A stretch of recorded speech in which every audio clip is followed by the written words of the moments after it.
कैसे हो चैंपियंस। इस क्लास में बात करते हैं BSc fourth semester chemistry quantum mechanics and analytical technique के इम्पोर्टेंट क्वेश्चन के बारे में।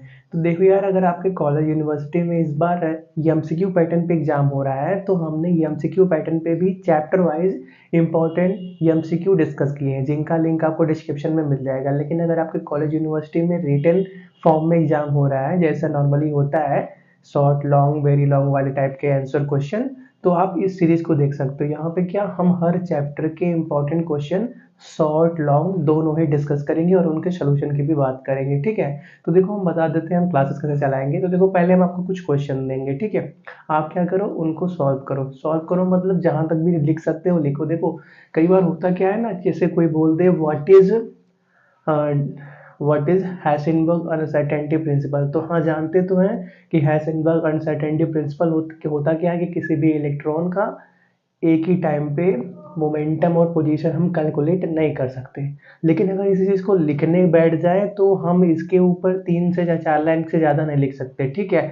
तो ये देखो यार, अगर किसी भी क्वेश्चन को आप लिखते हो तो आप उसके बारे में और ज़्यादा सोचते हो कि हम क्या इसके अंदर ऐड कर सकते हैं, ठीक है। तो हम पहले क्या करेंगे, आपको क्वेश्चन देंगे, आप उनको ट्राई करो। कुछ टाइम बाद डिस्क्रिप्शन में ही आपको उनका सोल्यूशन भी मिल जाएगा वीडियो फॉर्म में, आप उनके सोल्यूशन को भी देख सकते हो, ठीक है। चलिए हम स्टार्ट करते हैं पहले चैप्टर के साथ, जिसका नाम है एटॉमिक स्ट्रक्चर। तो आज हम पहले बात करेंगे शॉर्ट क्वेश्चन की, पहले इनके बारे में बात करेंगे, फिर नेक्स्ट क्लास में और शॉर्ट और लॉन्ग क्वेश्चन की बातें कर लेंगे, ठीक है। तो चलिए स्टार्ट करते हैं। पहला क्वेश्चन सबसे बेसिक है, व्हाट इज एन ऑर्बिटल। जो आप पढ़ते हो कि ऑर्बिटल हमारे पास होते हैं एस पी डी एफ, तो वो है क्या। अब इसको एक्सप्लेन करो। तो देखो ऑर्बिटल माने हम क्या जानते हैं, एस पी डी एफ। अब इसी को लिखने को बोल दिया जाए तो इसके बारे में सोचना पड़ेगा। तो अगर इसी के बारे में 5 मिनट बैठोगे कि ऑर्बिटल को कैसे हम डिफाइन कर सकते हैं, तब उसके बारे में कुछ नया सोचने को मिलेगा, ठीक है। किसी भी चीज़ को देखो तो उसके बारे में तुरंत ही आंसर मिल जाए ऐसा जरूरी नहीं है, पर ना मिले तो ही अच्छा है, ठीक है। तुरंत मिल जाएगा तो कुछ नया सोच नहीं पाओगे। अगर तुरंत तुरंत नहीं मिला तो उसके बारे में अगर 5 मिनट सोचोगे तो कुछ नया भी सोच लोगे, ठीक है। नेक्स्ट, वाई और vital like 1p 2d 3 and 3f are not possible. ये बहुत इंपॉर्टेंट क्वेश्चन है कि 1p 2d और 3f ऑर्बिटल क्यों एग्जिस्ट नहीं करते। हमने 1s सुना है, 1s सुना है, लेकिन 1p ऑर्बिटल एग्जिस्ट करता हुआ कभी नहीं सुना। 2s सुना है, 2p सुना है, लेकिन 2d ऑर्बिटल एग्जिस्ट करता हुआ कभी नहीं सुना। 3s सुना है, 3p सुना है, 3d भी सुना है, लेकिन 3f ऑर्बिटल कभी नहीं सुना। ऐसा क्यों नहीं सुना, उसके पीछे बहुत बड़ा रीजन है, और रीजन बहुत ही छोटा सा है, थोड़ा सा सोचोगे तो आंसर मिल जाएगा। Next, draw and explain the shape of D orbital. अब देखो डी ऑर्बिटल का स्ट्रक्चर कैसा होता है, डम्बल। उसका स्ट्रक्चर तो बना लेंगे, लेकिन उसके बारे में लिखेंगे क्या, क्या लिखेंगे उसके बारे में।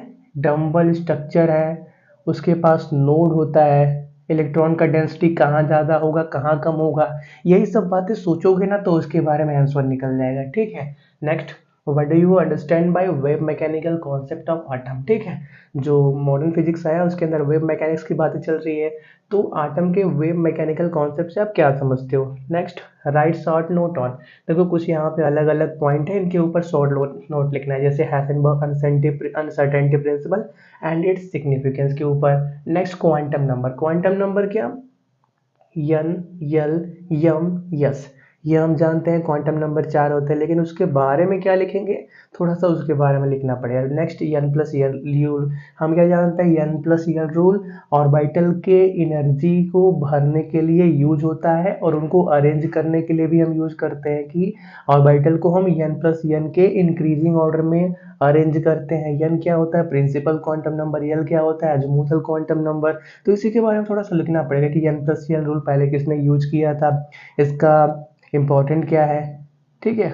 नेक्स्ट, इफेक्टिव न्यूक्लियर चार्ज क्या होता है। इफेक्टिव न्यूक्लियर चार्ज क्या होता है, न्यूक्लियस ने अपने आउटर मोस्ट सेल के इलेक्ट्रॉन को पकड़ रखा है, उसी फोर्स को हम क्या बोलते हैं, इफेक्टिव न्यूक्लियर चार्ज बोलते हैं। अब इसी चीज को एक्सप्लेन कैसे करोगे, बस इतना थोड़ी बोलोगे कि the force of attraction between nucleus and valence electron, ऐसा नहीं बोल सकते, इसके बारे में अच्छे से बताना पड़ेगा। इतना बोलोगे तो ये तो एक ही लाइन में खत्म हो गया, ठीक है। नेक्स्ट, हर्ट्ज रूल क्या होता है। ऑर्बिटल के अंदर हम इलेक्ट्रॉन का हाफ फिल पहले करते हैं, जब सभी ऑर्बिटल हाफ फिल हो जाते हैं फिर पूरा पेयरिंग स्टार्ट करते हैं, यही होता है हर्ट्ज रूल। इसके बारे में लिखना है। नेट ऑर्बिट क्या होता है, देखो यार बहुत ही दो इंपॉर्टेंट क्वेश्चन है, एक ऑर्बिटल और एक ऑर्बिट। ये बहुत ही इंपॉर्टेंट क्वेश्चन है और इनके अंदर डिफरेंस भी आपको बताना है कि ऑर्बिट और ऑर्बिटल में डिफरेंस क्या होता है। बहुत बड़ा डिफरेंस होता है, ये कभी भी सेम नहीं होते। ऑर्बिट दूसरी चीज़ है, ऑर्बिटल दूसरा चीज़ है। ऑर्बिट की बात करोगे तो आप के यल यम यन बोलोगे, और ऑर्बिटल की बात करोगे, यहाँ पे ऑर्बिटल करो, ऑर्बिटल की बात करोगे तो यस पी डी एफ की बात करोगे। ठीक है, तो इनके बारे ऑर्बिट को एक्सप्लेन करना है और difference between orbit and orbital के बारे में बात करना है, और बेसिक सबसे क्वेश्चन और बॉब प्रिंसिपल भी है। ठीक है, next, right the electronic configuration of chromium and copper. देखो इनका इलेक्ट्रॉनिक कन्फिग्रेशन क्यों पूछे, क्योंकि इनका इलेक्ट्रॉनिक कन्फिग्रेशन एक्सेप्शनल होता है। किस क्यों एक्सेप्शनल होता है, इनके स्टेबिलिटी के ऊपर। और स्टेबिलिटी के बारे में हम चेक कैसे करेंगे, इनकी हेल्प से, हंस रूल से और अबाउ प्रिंसिपल से। ठीक है, हम जब इनका इलेक्ट्रॉनिक कन्फिग्रेशन करेंगे तो स्टेबिलिटी के ऊपर बात करेंगे। Next, what is mean by dual nature of matter, how was the dual nature of moving electron experimentally verified. इसके अंदर दो क्वेश्चन है। ठीक है, देखो शॉर्ट क्वेश्चन है, लेकिन अगर शॉर्ट में आपको मिनिमम 50 से 70 वर्ड के आसपास में लिखना होता है। ठीक है, तो मान लेते हैं हमने इस क्वेश्चन की बात किया, क्वेश्चन नंबर 7 की, तो थोड़ा सा बड़ा लग रहा है। तो देखो यार, अगर आप इसको 70 के बजाय 100 वर्ड्स भी पहुंचा देते हो तो प्रॉब्लम नहीं है। टीचर ये देखता है कि आपने क्या लिखा हुआ है। वर्ड लिमिट वो थोड़ा सा टाइम के लिए इग्नोर कर देता है, लेकिन अगर आपने अच्छी बातें लिखी हुई है तो वो उतना अच्छी अच्छी उतना नहीं केयर करता कि हाँ 70 वर्ड का आंसर उसने 80 या 90 वर्ड में क्यों लिख दिया। इतना इतना टीचर नहीं देखता। टीचर ये देखता है कि आपने लिखा क्या है। अगर वो पॉइंट वाइज लिखा है, आपने कुछ अच्छी बातें लिखी हुई हैं कि जो क्वेश्चन को अच्छे से एक्सप्लेन कर रही है, तो ये आपके लिए फ़ायदेमंद बात होती है। ठीक है, चलिए यार, इस क्लास में इतने ही क्वेश्चन रखते हैं, क्योंकि इनका सोल्यूशन भी देना पड़ेगा, क्योंकि सोल्यूशन इतने ही क्वेश्चन का ऑलमोस्ट 25 मिनट के ऊपर चला जाएगा। ठीक है, इसीलिए हम छोटे छोटे पार्ट्स में अपने सोल्यूशन को देंगे और उसी फ्लो में क्वेश्चन को भी आगे बढ़ाते जाएंगे। क्योंकि देखो, एक ही क्लास पे 100 क्वेश्चन डिस्कस करने का कोई मतलब नहीं है।